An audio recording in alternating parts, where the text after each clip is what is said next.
yan.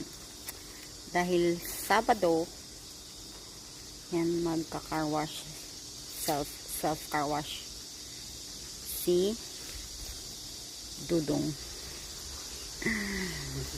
Sipag yan eh, oh, 'di ba? Masipag yan.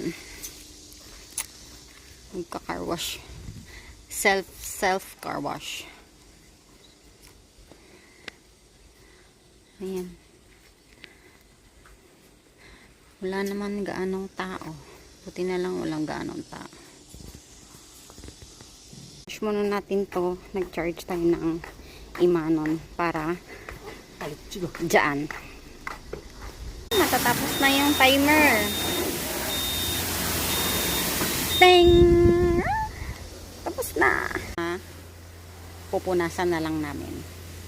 Bye!